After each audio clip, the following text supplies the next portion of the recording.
Hey, what's up, everyone? And welcome to another Gore's review slash spoiler talk. And this time I'm talking about a little movie. I don't know if you've heard of it, probably not. It's called Star Wars The Last Jedi, which... fuck yes! Of course, I'm excited. Do I even need to explain? Like, I love Star Wars, and I'm wearing a Star Wars shirt, whatever. I'm not gonna go into the background of me with Star Wars. Don't need to, okay? And I don't need to tell you how hyped I was because everybody was hyped for this movie, of course. And there was a lot that Disney had to prove after The Force Awakens, which was great. I love The Force Awakens, but it didn't really do anything terribly new with the franchise, and Rogue One, which did do some new stuff, but it was still an old story that we knew how it was going to end pretty much. So there was nothing really new there when it comes to like the story and the mythology or anything like that. We got to know little bits that were new, but nothing too big.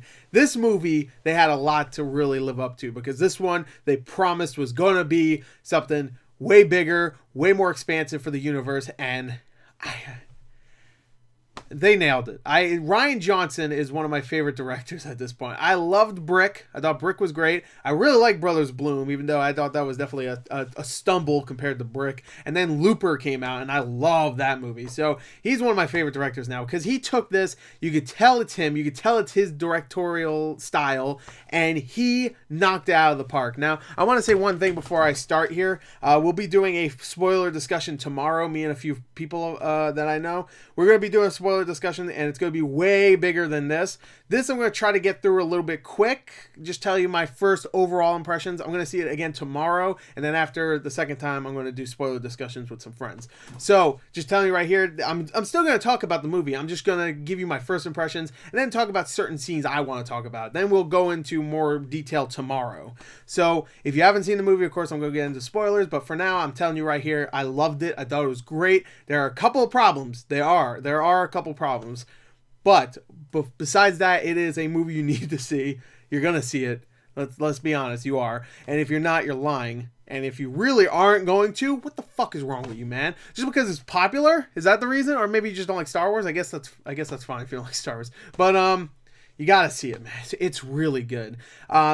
I could tell you certain scenes I didn't care for, but that would kind of be spoilers. There's some stuff in the middle half of the middle half, yeah. No, not the middle half, just the middle period of the movie that really we started to slow it down, and I didn't really care for it. And some of the visual effects during that point weren't that great. If you've seen the movie, maybe you know what I'm talking about, and maybe you like that scene, but you know exactly what scene I'm talking about, most likely.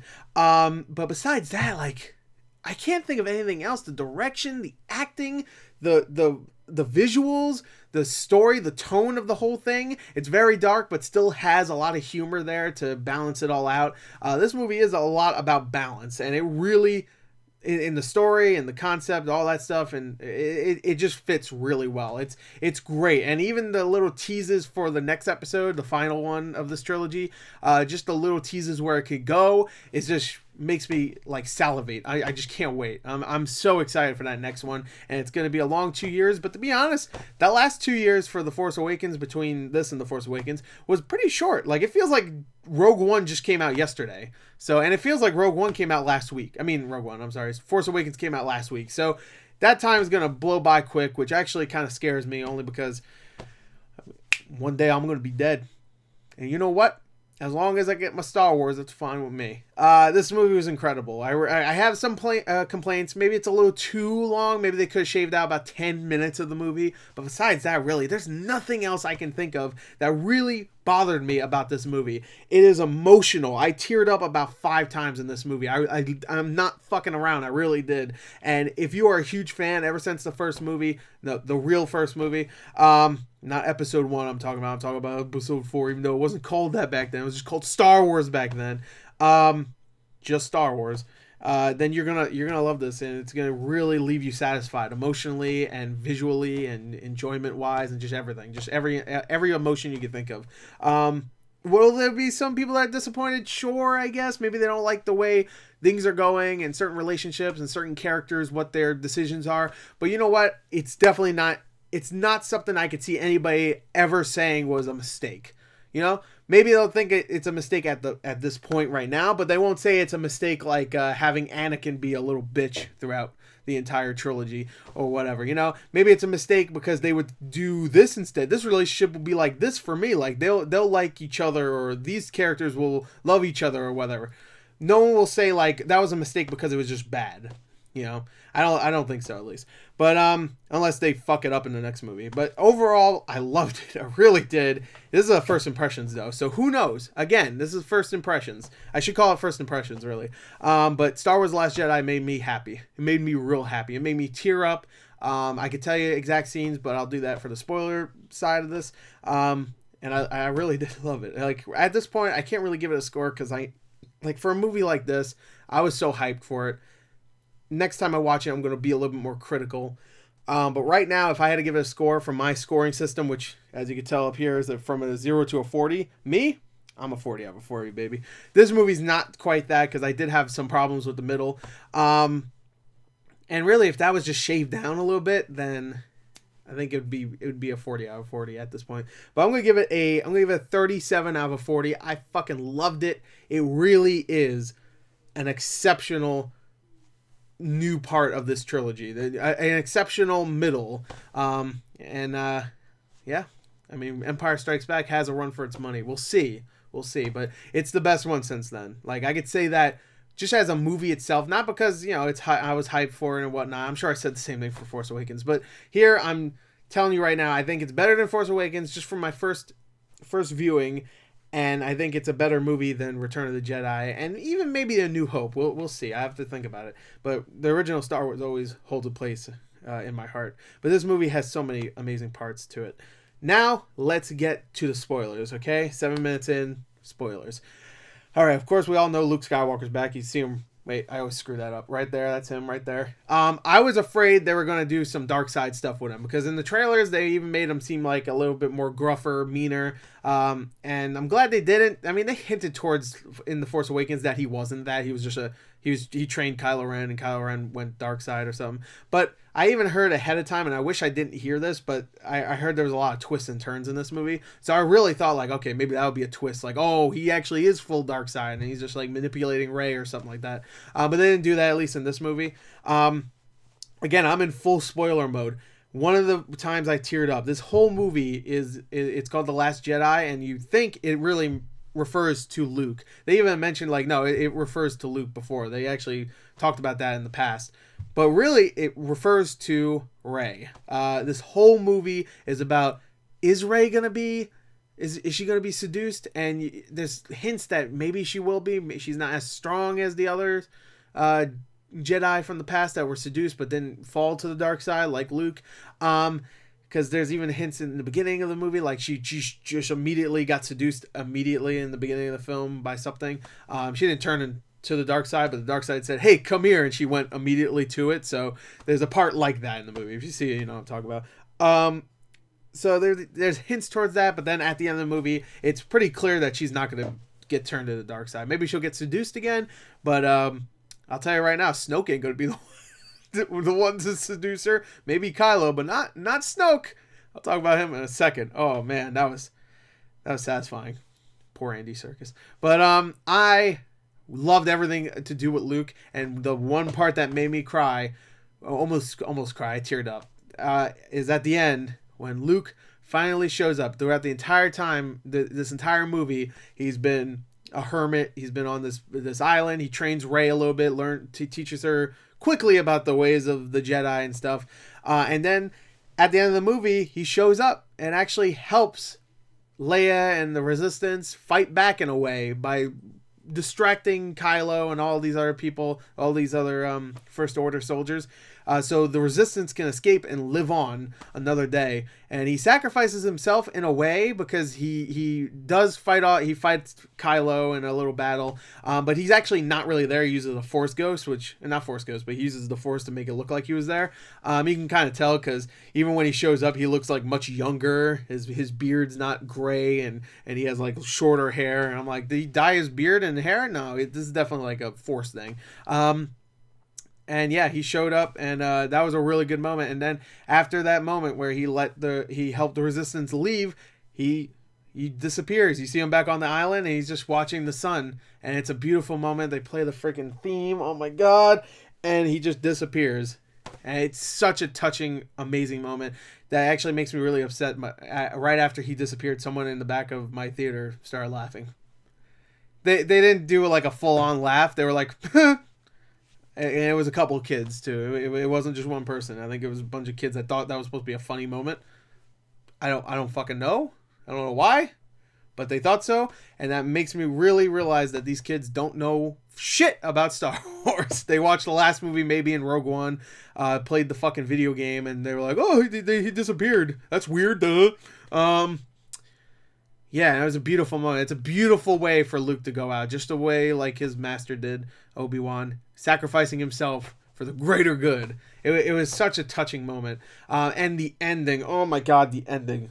Oh god. The ending has of course Leia. Sadly, Carrie Fisher won't be in the next movie because she passed away. I mean, it's of course it's more sad that she's gone. I'm not saying like, oh, she had to die now. Like, I'm not saying that. Some people were like that when she died, like, oh no, she won't be in the ninth movie. Some people thought she wouldn't be in the 8th movie, but luckily she was. But it's sad she won't be in it. But there's this really beautiful moment after Leia and the Resistance, Rey and Finn and Poe, everybody's perfectly fine. They're going to rebuild the Republic. The rebellion, whatever. And there's this beautiful moment where we see a couple of kids talking about like the legend of Luke Skywalker, and like someone actually makes a little Luke Skywalker figure, and he's like, they're playing around and stuff. And then you see one kid outside. He's a slave. He's like sweeping, and he uses the Force to bring the broom to him. And then he sees in the stars, he sees a spaceship like go into light speed, and he just like it's like a shooting star, and he just picks up his broom like it's a lightsaber. And I was like, oh my god, these two movies, I'm not talking about Rogue One, because Rogue One has a little iffy of an ending, because I loved it until that like hope and it ends like, but this and The Force Awakens has such a perfect ending. I love when a movie has a great cut to credits, like transition, like from a beautiful scene to credits. Like it's perfect in this movie, and so it was in The Force Awakens.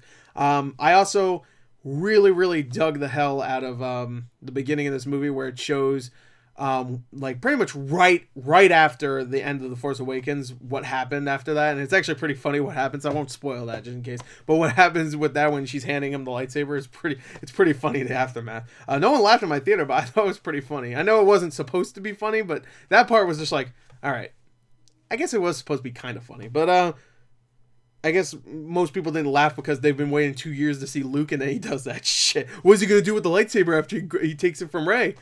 He does that. I thought it was great. I'll tell you, he just throws it. He chucks it over his shoulder. He's like, fuck that.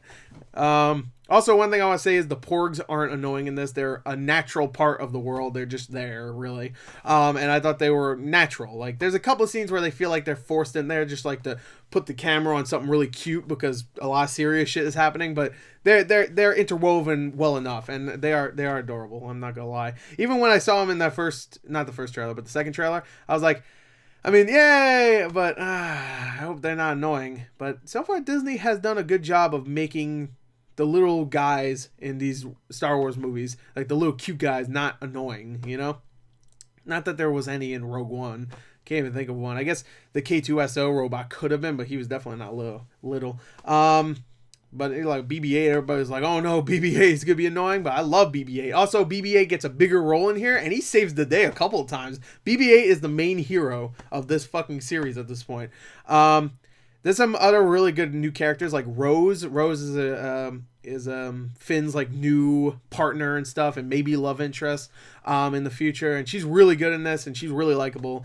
She does have a couple of cheesy moments though, where she's just like talking about like how I hate this place. Like there's a part where Finn and Rose are on a planet, which is the weak part of the movie that I was talking about. They're on a casino planet or whatever. It's weird. And they're talking about like how they don't like this city. Well, she's talking more about like how I don't like the city because it's like slave labor and child abuse and animal abuse and stuff like that. And it's a really corny scene, I thought. Like pretty much anything on that casino planet except everything with Benicio del Toro was really lame, I would say. Not even that lame. And really, they only spent maybe the most, maybe like 8 minutes on that planet altogether. Like, if you put all the scenes together. Benicio del Toro was really good in it, though. I forgot his character's name. I think it was like DJ or something like that. But he's like a hacker they have to go and get, Finn and Rose. And his character has like a little like stutter. Like, he just has a stutter. Like, sometimes he just says things like that. Like, he does that.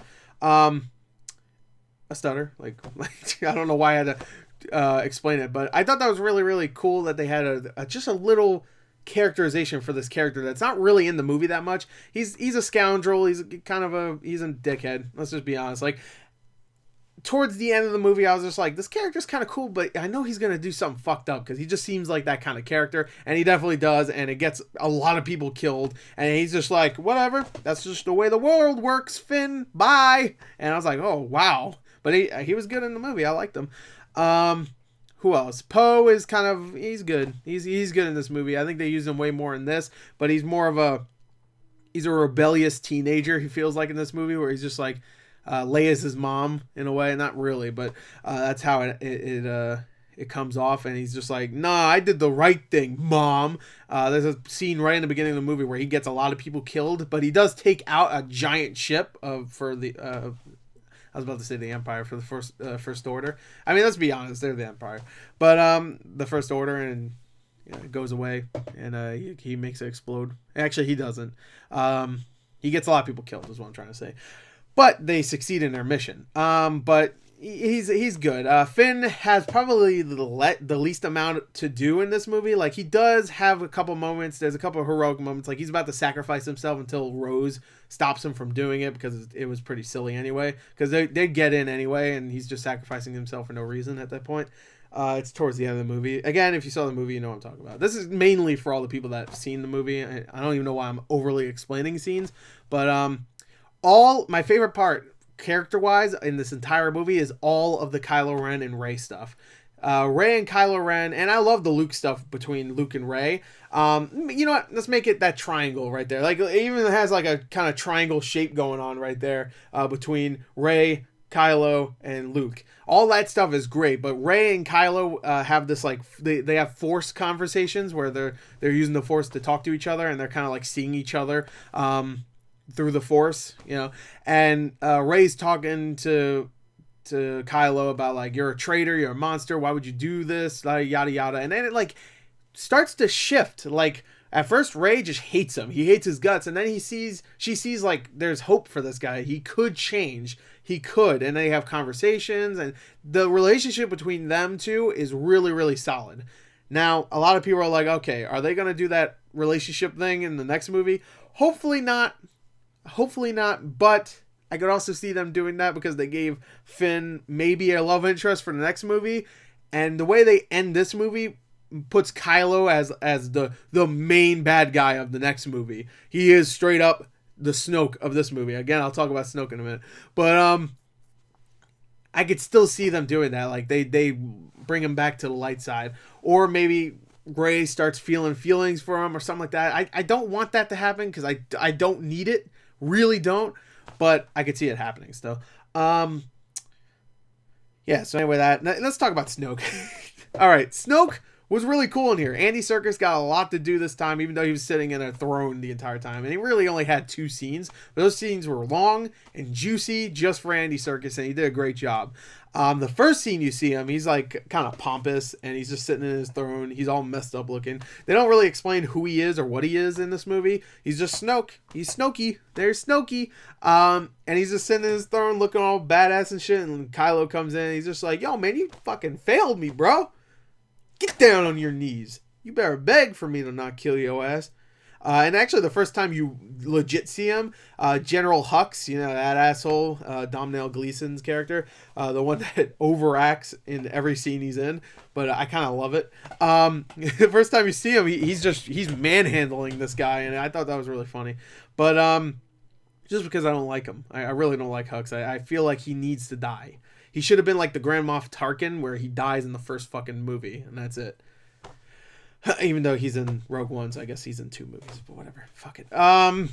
So yeah, that happens, and the whole scene with him and Kylo, him pretty much talking down to Kylo, telling him like, hey, you were my apprentice. I saw great potential. You fucked it all up. You let a woman... Pretty much all the complaints that people had about like Rey being a Mary Sue in the first movie is what Snoke starts berating Kylo about. Like, you let a woman... All right, he didn't say that. You let a girl... He's not sexist, okay? He just says, you let a girl that has never touched a lightsaber ever before... hasn't really even been in combat before, beat you, who is pretty much a Sith master. I mean, you're close. Your training's almost complete, and you failed that bad? Are you kidding me? And he berates him completely, to the point where Kylo's like, I don't need this stupid helmet anymore, and he smashes it on the wall, which was a good scene. I thought Kylo was a great character in this. A lot of people consider him whiny and shit, but he's not Anakin. Anakin is whiny and a bad actor. Kylo, that is his character. His character is that he's a little whiny, but he's still a force to be reckoned with. He will mess you up. Anakin sure will do that too, but you don't believe it. Here, Kylo, whenever he gets mad and he's really getting frustrated with something, you see in his face, he's like, oh, I don't want to fuck with this guy. I mean, he's shrimpy and stuff, but he'll fuck you up. Like, I don't want anything to do with this guy. He's gonna go insane on you. And Adam Driver's a fucking great actor. He's so good. And anybody that says his character sucks doesn't understand what this character is. Like, just because he's whiny doesn't mean he's a bad character, okay? There's a lot of whiny fucking people in real life, okay? So don't say this character, oh, he's whiny. Like, there's a lot of whiny fucking people in the world. I mean, I get they suck too, but why can't we have one whiny character, a whiny villain? Isn't that different? Way different from just like a Snoke who's just sitting there like, oh, I'm evil and menacing. I don't know. Not everybody could be, I guess, a Thanos, even though we don't know. Maybe he's whiny as fucking in Avengers 2. But you know what I mean. Avengers 2 as in TOO. Not 2. I know it's not the second one. Before someone comments that. What else do I want to talk about? Again, I didn't really want to go into detail too much because there's going to be a lot of stuff we talk about tomorrow. But again... I still want to talk about some of this stuff. The way it ends with Carrie Fisher, Leia does not die. She there's a part where it looks like she's about to die, but she uses force powers, which was really cool to save herself. I'm not going to over-explain that. Again, if you saw the movie, you know what I'm talking about. But at the end of the movie, it ends with like a Leia speech, and she's just like, we have everything we need to rebuild the rebellion. And I thought that was a really good way to end it for her character. I just don't see how... Like, what are they going to do in the next movie? Because they said they're not CGing her in it. Maybe they'll have maybe they'll have a voiceover. Maybe. Like, someone doing an impression of Carrie Fisher. But you never see her. Or they'll say, like, she died. I don't know how... Maybe they'll say, like, because she goes into space at one point in this. And she actually... It looks like she's about to die, but she uses the Force to save herself. Maybe they'll say, like, she got sick from that or something. I don't know how they're going to do it. But I feel like... I don't know. I know it would have been hard to do, but I feel like they should have gave her an exit in this movie. You know what I mean? Like a really strong exit. You know, like Luke. Maybe she even does the same thing as Luke. You know, where she fades away. But maybe they'll do that in the next one. But they won't CG her. I don't know. Maybe they have some deleted footage that they never used. That I don't know how they're gonna piece it together. I really don't. I want her story to not be like, oh, she's in the background. You know what I mean? Like I want her to have a fulfilling arc. And I guess this kind of had a fulfilling arc, but I don't know. For her character, but not exactly. I don't know. That only disappointed me because I really want to see. I mean, this is the role that Carrie Fisher is known for, of course. Even though she's done books, she's wrote movies in the past. You know, or a movie. Well, no, I think did she do multiple? I think she did one with Meryl Streep. I forgot what it's called. But she's done stuff in the past where she was in Drop Dead Fred. Remember that when she was like strangling some fake imaginary friend and smacking him around, even though he wasn't there because he's an imaginary friend. Remember that? Let's remember Carrie Fisher for that. Oh God! But Carrie Fisher was a great lady. She was really funny. Even when she was younger, she was funny. There's old interviews you can watch of her just being funny, and even talking about like her drug problems. It is great. So. Rest in peace. They even have a nice little like in the memory of our princess Carrie Fisher at the end of the credits, which is really, really nice. No one noticed it in my theater too because they all got up and I was like, there's a guy in front of me. I was like, what the fuck does that say? Oh, and okay, nice. That's really good. But yeah, no, it was a great time. It was a great time, that's for sure. It was dark in all the right places. It was funny in all the right places, and it was thrilling. The action was great, all that stuff. But really, I didn't come in here not expecting, but that's not the word I meant to say. I didn't come in here wanting great action. Like, what I love about Star Wars isn't the action. It's the emotion, the characters, and I'll admit the music. The music really does a lot of that stuff. And John Williams nails it again. Even with some of the new music in here, like, is really good. A lot of people gave The Force Awakens some shit because of the newer music wasn't as memorable. But here, I think there's some really good tracks here. But of course, all the memorable stuff is the older songs. Do I want to say anything else? Mark Hamill was great. Also, I just want to say that. I mean, I loved all Luke Skywalker stuff, but I just want to say Mark Hamill has been in a movie for a long time. I guess he was in the original Kingsman, but he wasn't in too many things. And people were wondering, like, how is he going to be in a movie like this after years and years of not really being in much? But you have to also remember, this man gave us one of the best Jokers ever. So he can definitely act. And he's great in this. He really is. It's like it hasn't even been a day since the last time he's been in a big movie, like, or a Star Wars movie. It feels like it's just been, 30 years since this character's been on screen, and not 30 years since we've seen Luke Hamill, Jesus, Mark Hamill in a big movie like this. He's great. He really is. Everybody's great in this. Like, there's not one bad performance in this fucking movie. Even Laura Dern is great in this, and she has a really good moment towards the end of the movie that actually floored the audience I was in. They were like, whoa! And she has a really awesome moment towards the end. I'm not exactly sure who her character was. They didn't really explain that. Oh, also, one thing I want to say, in the beginning of this movie, they killed off one of my favorite characters. They killed off Admiral Ackbar. Fuck this movie. They do. They kill off Admiral Ackbar, which is really, really upsetting. Really upsetting. And they do it in a way where, like, you didn't even know he was there to die. Like, I don't know. I mean, I guess you did know if you paid attention, but a lot of stuff was happening really fast. But yeah, there's some really great stuff in here. But I guess I should talk about the one scene that really bothered me, and that is the casino scene. It wasn't really even the casino scene. It was more of the scene after that where they felt like they needed an action scene, but they couldn't really fit it in that would make sense. So they had a chase scene instead where they get on these, Finn and Rose get on these like alien horse things, and they start riding away, and it looked incredibly dumb. Like, it looked, I wouldn't say it looked bad, but it looked like it was thrown together. Like, that wasn't even in the original script. Like, they get on stupid things or whatever. They were just like, all right, we need another action scene or something like action. Something thrilling to entertain all the stupid asshole kids in the theater that will be like, I'm bored, mommy, they're talking. Jesus. But yeah, that scene really bothered me. It went on way too long. What else? Look at me. I'm sitting here talking about all this shit, but I didn't discuss the one scene that actually really almost made me cry. Like, all of them teared me up, but this one, a tear almost fell out of my eye. How did I fuck this up? This was an amazing scene, and this will be remembered as one of the best Star Wars scenes, I think, at least. There is a scene where Luke and Leia, well, that was a great scene too, when Luke and Leia see each other, but Luke and Rey have a little battle or whatever. Rey thinks that Luke's made Kylo into what he is, like, literally really did, and he kind of did in a way, so it was his fault, and he has a little battle where, and there's a scene after that where he goes up to a tree which has all these Jedi books in it about the teachings and stuff, and he's about to light it on fire and say, screw it, the Jedi are done, I'm done with this, it's over. And then in the background you see a ghost, not in the background, you actually see it in the foreground, you see a Force ghost of Yoda, and it's not CGI. It's not CGI. It is straight up a doll, a puppet.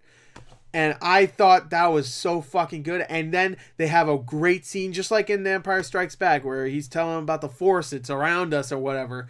There's a scene just like that where he's talking to Luke again. 30-something years later, he's talking to him again and teaching him stuff. Even though Luke, at this point, should be the one that's teaching other people, he still has stuff to learn.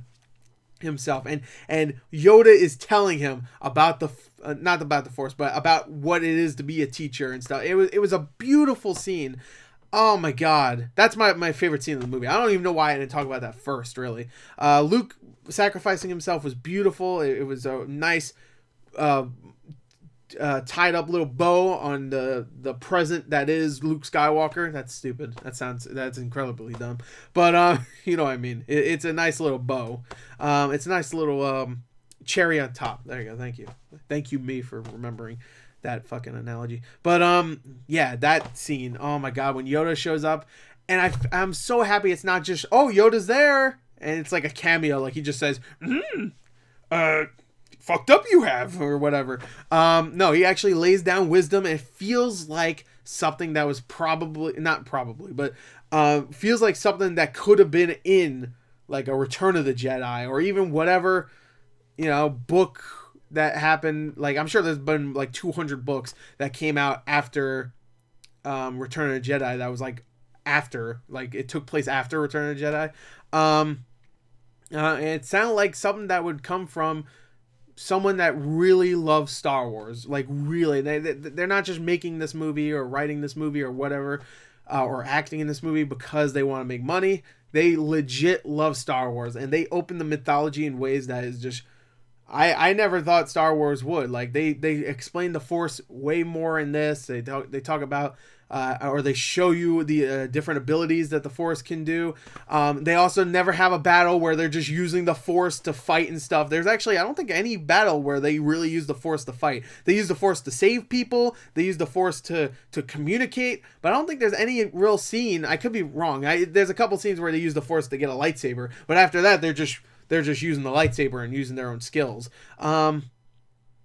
There's a couple times, actually. Thinking about it, yeah, there's one scene where of course, Kylo uses a lightsaber to do something pretty big, which I'm going to talk about. I was saving this for last, because I'm going to talk about it. Don't worry. But yeah, that was great. That it still used it very sparingly for combat. It used it more for communication and all this stuff, and it opened up the mythology very, very much so. I don't need to talk about that, but there's a lot of stuff in here. Like, there's a whole scene where Rey goes into some kind of I'm assuming it's kind of like another world or something that she went into. They don't explain it too much, but it's really good. It's open for interpretation. But anyway, there you go. Now let's talk about, I think, the last thing I want to talk about, and that is my boy Snokey. Everybody was wondering what is going on with Snoke. Snoke was this giant dude in the beginning of The Force Awakens, but then you find out it's just a hologram, of course. And you don't see him in the flesh, really. And then in this movie, you do. And he's just, he's a regular sized dude. He's kind of intimidating. He has a fucked up face, which I'm assuming is because he's so fucking evil. You know how, like, the Emperor, when he showed off that he was truly the Emperor, and then his face became monster face. Even in the Return of the Jedi, his face was a monster face. I'm assuming it's just because he's so fucking evil. But I was wondering, like, if he's that evil, that means he's been around for a long time, and he's done some fucked up stuff. Maybe even taught the Emperor. Which is Darth Plagueis the one that taught the Emperor? I don't remember. I'm sure someone's gonna tell me. But I haven't read a book of Star Wars. Exactly remember every single thing about Star Wars. But like, I was wondering, like, who is Snoke? And they don't tell you in this movie, really. They just say he's a badass guy. He's the Emperor guy for this movie. And then there's one part where Rey, kind of like Luke, just decides to show up to the bad guys, like Luke did in Return of the Jedi. He decides to come on board the enemy ship and, like, discuss things and stuff. And Rey does the same thing. And just like in, all right, there's a little similarities to Return of the Jedi, to be fair, but not too many. And kind of like Return of the Jedi, Rey is there. She's getting messed up. Like, the Emperor guy, Snoke, is about to kill her. And then he says, you know what? No. To complete your training, Kylo, you kill her. So he tells Kylo, even though they've already had this, like, relationship and they're kind of forming a bond, you could tell, Kylo's about to kill her, And even at this point, like when he's about to kill her, Snoke's talking shit. Like he's talking mad shit. He's just like, yeah, that's right. I know everything about this Kylo boy, okay? I read his mind. I know exactly what he's going to do. He's about to flip that freaking lightsaber open and tear your ass asunder, okay? You're done. You're donezo. And he's like, wait, hold on. What the fuck just happened? Yo, Kylo, you just stabbed me? And then Kylo, while he's about to turn that lightsaber on, uses the Force to move a lightsaber that's right next to Snoke, which I'm assuming. Oh no, that was Rey's lightsaber, which was also whatever. Anyway, Luke's lightsaber, but whatever. He turns it to face Snoke and just impales him in the side with the lightsaber while Snoke is just talking shit. Like, yeah, that's right. Now kill your real enemy, and then Kylo kills Snoke by impaling him and then Darth Mauling his ass by cutting him in half with the lightsaber, and his body just falls over and Snoke's fucking dead. That's it. I thought maybe like that wouldn't kill Snoke because he's so fucking evil. Like you can cut him in half and he'll get up and go like, hey, fuck you, and just regrow his legs or something. No, he's dead. You see a close up of his face later and he's just like, you know, he dead. That was so good. Pretty much two movies of building up this guy like, oh, he's mysterious, oh, he's evil and shit, oh, he's evil, and then he gets killed like the biggest bitch. He doesn't even do anything. Like he shoots a little bit of Force lightning at one point at Rey. Actually, no, he does that at Kylo, I think. But that's it. He doesn't do anything else besides talk shit and get killed. That's it. And that was so satisfying. It really was, because I like Snoke. I really do, because I love Andy Serkis. But man, he got bitched out. He really did. But anyway, that's it. That's all I want to talk about for Star Wars: The Last Jedi. I fucking loved it. I really did. And more talk about it, the more and more I really want to watch it again right now. Like right now. I'm gonna go. I'm gonna go see it again. No, I'm gonna wait until tomorrow. But anyway, there you go. Again, full spoiler discussion will be up tomorrow where you'll hear other people's opinions on the movie too. And there you go. I hope you enjoyed it. Thank you. And until next time, goodbye.